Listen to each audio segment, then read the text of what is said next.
Հարգելի պարոն Ամիջանյան, հարգելի ազգային ժողովի պատգամավորներ, հարգելի քաղաքացիներ, շատ կարևոր է, որ այսօր այս քննարկումը մենք իրականացնում ենք, տարբեր մակարդակի դատողություններ ենք մենք լսում, շատ կարևոր զեկույցով սկսվեց ամեն ինչ, մենք գաղափարների մասին ենք խոսում, ես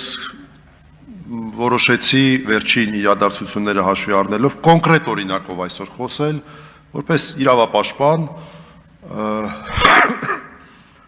եւ ցույց տալու համար, որ նաեւ փոքր օրինակներից մենք կարող ենք տեսնել, թե ինչպիսի վերաբերմունք մենք ունենք մեր եկեղեցու նկատմամբ, այո, խոսքը վերաբերվում է Ծաղկազարդի օրը տեղի ունեցած իրադարձությանը եւ դրա իրավական, այսպես ասած, հետևանքներին քրեական հետապնդման տեսքով։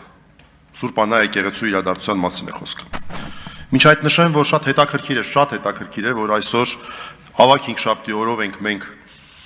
այս քննարկումը իրականացնում, որովհետև Պատարագի խորհուրդը քրիստոնեության, ոչ միայն հայ առաքելական եկեղեցու, առհասարակ քրիստոնեության, հատկապես ավանդական քրիստոնեության ամենակարևոր խորհուրդը հաստատվել է հենց այսօր։ Ավագ հինգշաբթի օրը խորհրդավոր ընթրիքի ժամանակ եւ բոլոր կիրակնօրյա պատարագները հենց հիշատակություն են այս ավագ հինգշաբթի օրվա պատարագի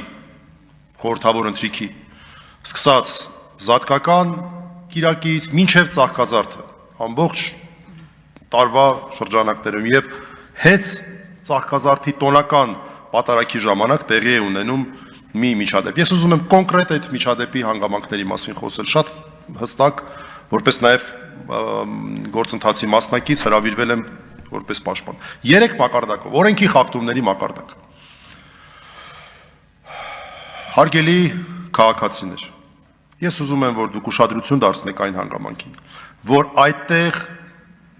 քաղաքացիները գտնվում էին միայն եւ միայն իրենց հոգեվոր պահանջմունքները բավարարելու նպատակով Սուրբ Աննա եկեղեցում։ Ինչ նպատակով էր այդտեղ գտնվում Նիկոլ Փաշինյանն եւ նրան ուղեկցող մարդիկ։ Ըստ քննչական մարմնի քաղաքական գործունեություն էր իրականացնում։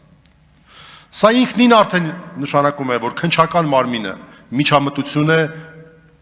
իրականացնում։ Այսինքն նա նորմալ է համարում, որ սա միջամտություն է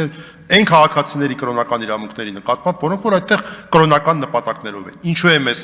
պնդումն անում, որովհետև այն հոդվածը, որը որ կիրառվել է երիտասարդի նկատմամբ, Դավիթի նկատմամբ եւ ոչ միայն Դավիթի, այլև մյուս անձանց նկատմամբ, հենց դա է ենթադրում։ Քաղաքական գործունեությանը միջամտելը։ Քաղաքական գործունեությունը իրականացվել ըստ քննչական մարմնի։ Հիմա նաեւ ըստ դատարանի, ըստ մնացական Մարտիրոսյանի եկեղեցու։ Սա արդեն իսկ նշանակում է հարգանքի բացակայություն կրոնական տարածքների նկատմամբ։ Երկրորդ, օրենքի խախտումների մասով։ Մենք փաստորեն ունենք իրավիճակ, երբ որ գնահատականի չի արժանանում, թե ինչպես է առհասարակ այս միջադեպը առաջացել։ Իսկ այս միջադեպը առաջացել է շատ հստակ։ Անվտանգության աշխատակիցների հետ եղել է որոշակի եւ դա արձանագրված է ամենը, եւ եղել է որոշակի անհամաձայնություն։ Քաղաքացին որոշակիորեն խնդրանք, այսպես իրեն ներկայացված խնդրանքը չի ուզել բավարարել։ Չեմ գնահատում ինչի, բայց եկեք մի հատ հասկանանք, պետությունը կարող է մարդուն ստիպել, երբ որ այն ժամանակ ինքը իր անդորն է վայելում, իր պատարագն է ուզում վայելել։ Այն ժամանակ, երբ որ ամենակարևոր պահն է, երբ Աստվածաշունչը ավետարանն է ընթերցվում, ինչ որ աճ կամ ձախ կամ այս կողմ կամ այն կողմ։ Այսինքն այստեղ հստակ եղել է որոշակի անհամաձայնություն անվտանգության աշխատողների հետ եւ առաջինը բրդբրդել են անվտանգության աշխատողները։ Հետո այն հայտնի ձեռքի շարժումը, որ անում եք, ով է ասում, որ դա ուղղված էր Նիկոլ Փաշինյանին, այլ ոչ թե անվտանգության աշխատողներին, որոնք ուղիղ միջամտություն էին արել քաղաքացու նկատմամբ։ Օրենքի խախտումները ես շատ կարող եմ թվարկել, բայց չեմ ուզում ժամանակը չարաշահել, ես կանցնեմ երկրորդ մակարդակի խախտումներին։ Երկրորդ մակարդակի խախտումը ես համարում եմ առողջ բանականության խախտում։ Այստեղ օրենքի խախտումից ավելի կարևոր բան է խախտվել նաև առողջ բանականությունը։ Ինչու՞։ Անընդհատ խոսվում է կազմակերպման մասին, հարգելի քաղաքացիներ։ Լավ, ինչպես կարող ենք մենք պատկերացնել առողջ բանականությամբ, որ մարդիկ որ չգիտեն, որ այդտեղ եսիմով մարդիկ էին գալու, ինչ էին անելու իրենց խմբով։ Ինչպես կարող են նրանք որևէ բան կազմակերպել։ Սկզբունքորեն ինչպես կարող են որևէ բան կազմակերպել, որը մի հատ էլ այս ամենը ունի ինչ որ կազմակերպիչ այդտեղ մի ընդդիմադիր հայացքներով մարդ էին գտել, լավ է երկրորդին չէին գտել, երրորդին չէին գտել ընդդիմադիր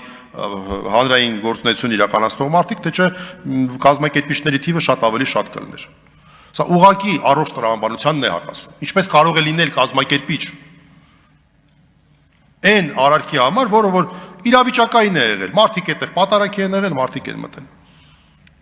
Եվ վերջապես երրորդը դա հանրային բարոյականության խախտումն է։ 18 տարեկան երեխային, այո երեխային, ես որպես ծնող եմ նաև ասում, ավելի փոքր տղաների հայր, 18 տարեկան երեխային կալանավորել են, զրկել են վերջի զանգի հնարավորությունից եւ հրճվում են հրապարակով։